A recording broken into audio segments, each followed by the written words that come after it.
microphones up here? Yeah.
You know what, just perfect. Perfect? For this table, yep.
got it.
All right, we're joined by BYU head coach Lee Camard and student athletes Delaney Gibb and Lara Rokel.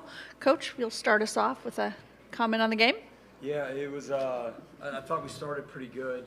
We were engaged, both sides of the ball, and then kind of slipped a little bit towards the tail end of the first quarter and the second quarter, where we just got a little stagnant on both sides. We weren't really the first to anything, loose balls, tips, and it was tangibly different in the second half, and I'm really grateful for this group and how connected they are, and they want to do it for each other and for the jersey, the name on the front of the jersey, and you know, I hate that it comes at Coach Peterson's expense, you know, to advance because he does such a great job. And he's got a great team, but glad that we were on the winning side of today's battle. Okay. Middle, Rachel.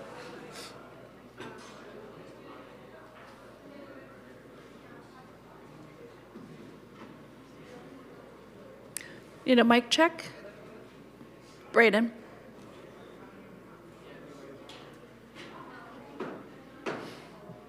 Technical difficulties, sorry. It happens.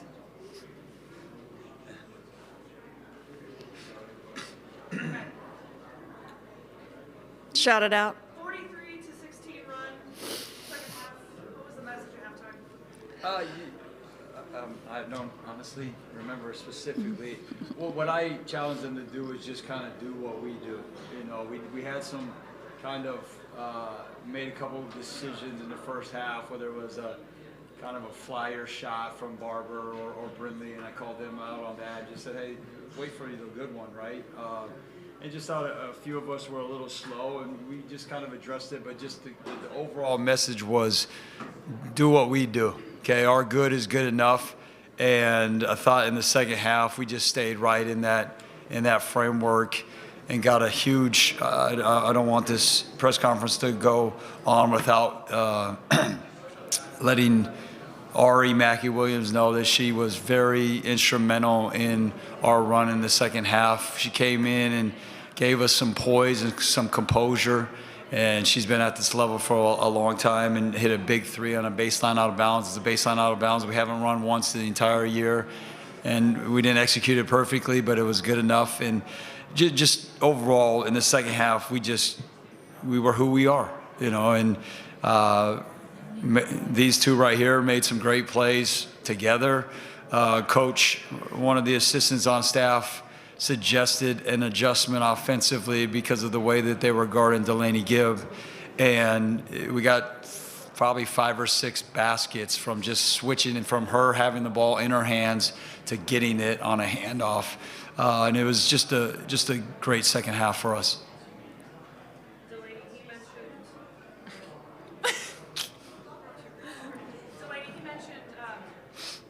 we are who we are. We were who we are. You guys have won 5 games in a row.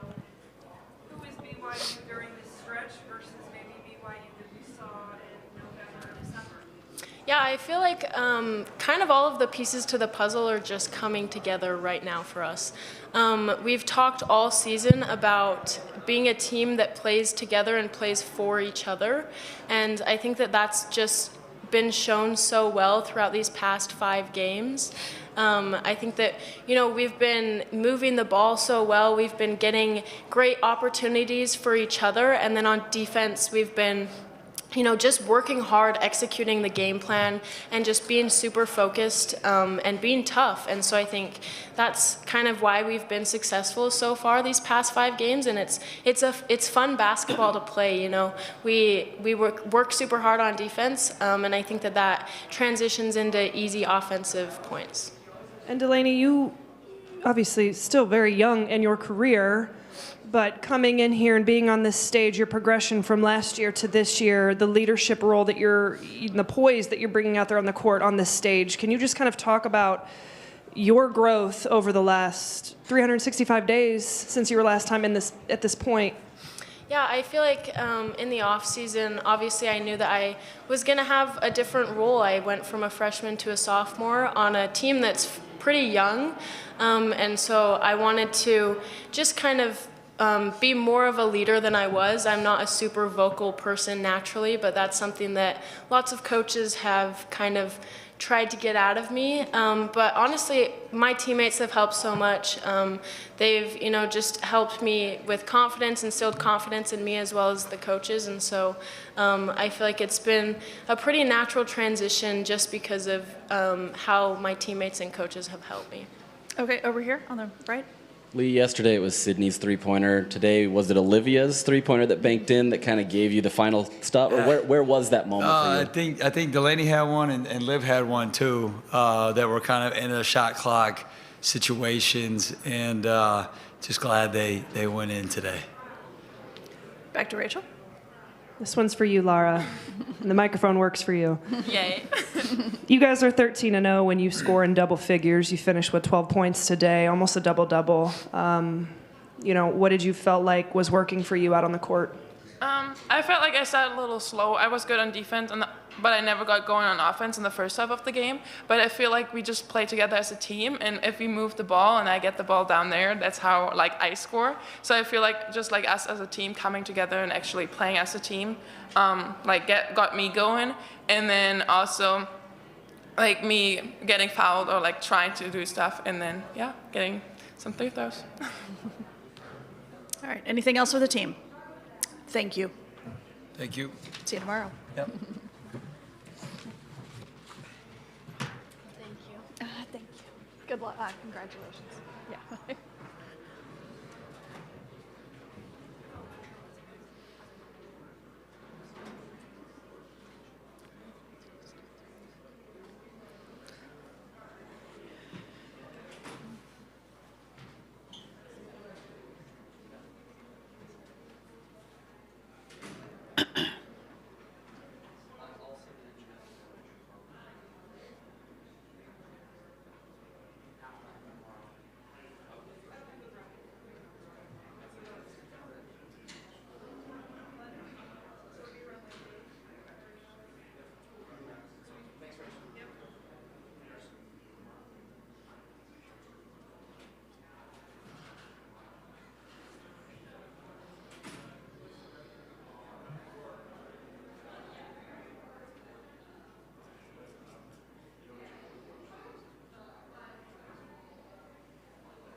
We're joined by Utah head coach Gavin Peterson, student athlete Lonnie White.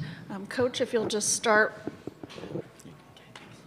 with a couple of comments, and then we'll open it up for questions.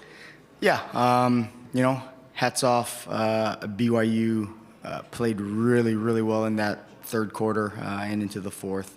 I was really proud of our first half tonight. I thought we were playing Utah basketball. We were dialed in. Our energy was good.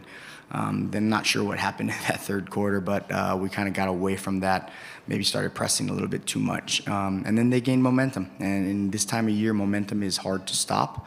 And we just weren't able to get kind of over the hump there in that third and fourth quarter. But, like I told these guys at halftime, it was a fun group. I was really enjoying just their energy, and not about resulting, but just really proud of how they showed up and how they're continuing to fight. So,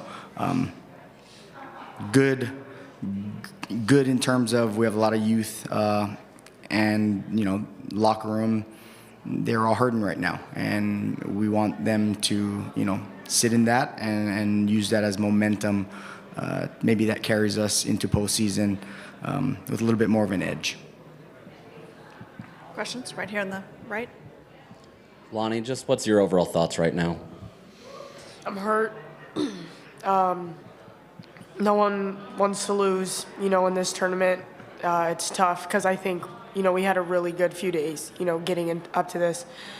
We had a good first half. We were confident, and I think we had been talking about it all season. The third quarter is what hurts us, and it hurt us tonight. So I'm really upset as a senior because I'm wishing I could have done things different. Gavin, they employ that full court press in that third quarter. How did that change maybe the dynamic of the game, especially when they started hitting on offense and then defensively you couldn't kind of get out of that trap? Yeah, it was just little fundamental things that, we've discussed. But, sometimes when fatigue sets in or a run and adrenaline and you kind of get tired, you don't cut to the baseline, you cut to the sideline. And again, credit to them. They had some, they got some hands on the ball deflections that go out on us. Like, they have to make those plays, but we have to be a little bit better fundamentally to make sure we get those, get the ball inbounded. So, that's something we can absolutely control. But again, you gotta tip your hat to them for ramping it up and creating those turnovers. To our left. Hey, Coach, how you doing? During that third quarter, they went on a 20-2 scoring run. What was your reasoning behind not taking a timeout during that scoring run? Yeah, I thought, it was getting close to the media, so I didn't want to, burn one. I believe in these guys so much in being able to make a comeback, so I thought I'd definitely need those 3 timeouts towards the end of the game. Again, in that third quarter, you'd hope that they can stop the bleeding. I mean, hindsight 20/20. But I do feel like, and we talk about it all the time, the ability that we have to shoot the basketball and score the basketball. I want to give them a chance and then chip away, and maybe we'll use those timeouts when they're a lot more needed. But again, hindsight 20/20. Other questions? Back to Josh. Lonnie, you guys came into this potentially being on the bubble for the NCAA tournament. Obviously, you'd love to go out with an NCAA tournament appearance. What would be your pitch to the committee, even though you've suffered a loss? What would be your pitch to what this team can be? I think our team is deserving. I mean, we had some pretty good wins. We fought in a lot of games. Obviously, in a perfect world, I'd love to dance, in March as a senior.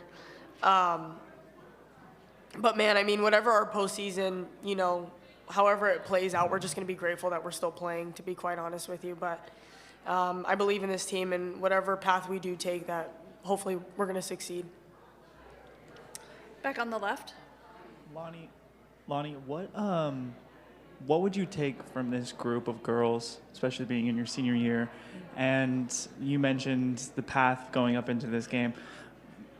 What are those emotions like after all this is over, and how are you going to evaluate going forward? I mean, all I can say is that I'm proud of this group. We fought to get to this position that we're in right now. For me personally, I mean, I told them this a few days ago, but I think this was the season that made me really fall back in love with the game. So moving forward, I mean, I have to keep my head held high as a senior, as a leader, and, as a role model to some of these girls. But moving forward, I want to keep being successful for those behind me. Okay. Right in the back, standing up. Hi, Gavin. If you could describe Lonnie White to somebody who maybe is just now tuning into her game and getting their eyes on her as a player, how would you describe her? Don't make me cry. Don't make me cry. She's passionate, loyal, witty, and just kind-hearted, man. It's that I think we vibe because of that aloha spirit. So, love this kid, man. Any more questions? All right, thank you so much. Thank you, guys. Thank you, guys.